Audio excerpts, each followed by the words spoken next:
The house footings are poured, and the rebar and forms were locked in place for the concrete pour for the basement walls and the garage footings and floor. Then they put down the plastic moisture barrier for the garage floor. Next, we had to tell the concrete guys where we wanted the bolts to go in that would hold the bottom plates of the walls to the concrete. We did this by placing special nails in the top of the concrete forms exactly where we wanted them. This was the insurance that we wouldn't get any bolts sticking up where the doors were going to be placed. They didn't have to first pour footings for the garage. They were allowed to pour the footings and the garage floor together. They poured the concrete for the garage floor before the basement walls at my request so we could get started on building the garage. We had to let it cure for a couple days, and they had to cut seams in the floor to prevent cracking. A few days later, they poured the basement walls. They let the walls cure for a couple days before taking down the forms. The walls came out great. As soon as the contractors cleared the garage area, we were almost ready to start building. While the concrete was curing, we got our contractor status with Home Depot and Lowe's, which saved us a lot of money and some free deliveries. We picked up our first load of lumber on Tuesday, July 11th, of 8-foot and 12-foot 2x4s. Good morning. Today is the day we've been waiting for a few months. Got our land cleared, got the basement dug out, the forms are in. We now have our garage pad poured and ready for framing, so that's what we're going to be doing today. When we started, we had to build 12-foot walls for the garage as the trailer was over 10 foot high. The first load of half-inch OSB sheathing was delivered 2 days later on July 13th. We got all the bottom plates drilled out and bolted down, and the first few walls we put up ourselves. Then Anita's sister Joyce and her boyfriend Gary decided to stop in for a couple days and give us a hand. It didn't take long to get the side and back walls framed and then 2 rows of OSB sheathing up. We couldn't frame the front until we got the trailer in the garage. After Anita's sister and boyfriend left, it was just us two, and we stayed at it every day. It was hot, almost 95 to 100 degrees every day by noon. We had to take a lot of breaks. We weren't used to it, coming from the mountains of Colorado where you may get a max of 80-degree weather for 4 or 5 days a year, and we had to drink tons of water each day as we sweated out.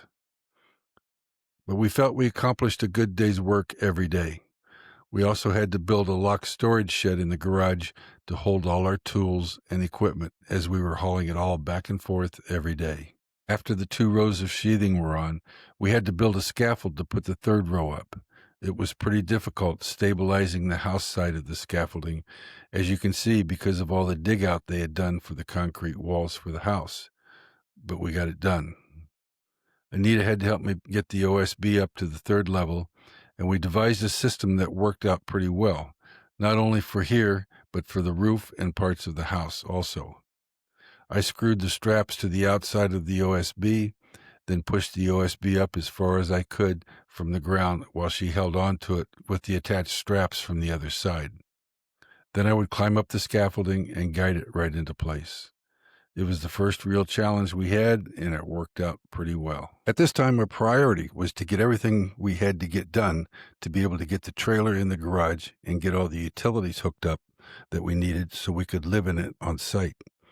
That included getting the ceiling joist up, as it would be a real hassle to do them with the trailer in the garage, running the water line into the basement and then into the garage, running a 100-foot 30-amp cable from the temporary service outside to inside the garage with an RV outlet, and getting the septic hooked up.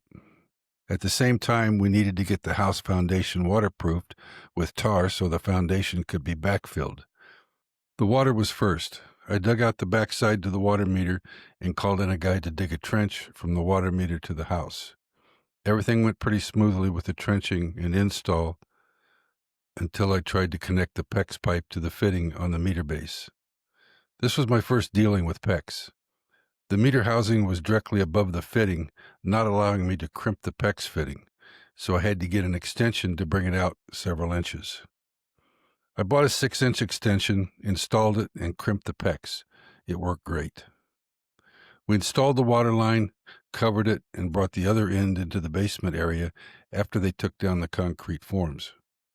There, I installed the water pressure regulator and ran the pipe out through the hole in the side wall for the water and into the pipe that went under the concrete footings and floor in the garage where we connected it to a spigot. We had water and no leaks. Worked great. Next, I had to hook up a sewer line that would take it from the rear of the trailer up to the front of the garage where the septic pipe was installed. I suppose I could have run the pipe under the floor to the rear of the garage before they poured the cement if I had thought about it, but I didn't. Then I had to purchase about 100 foot of 30 amp wire to go from the temp service to an RV outlet that I had to install on the interior of the garage wall.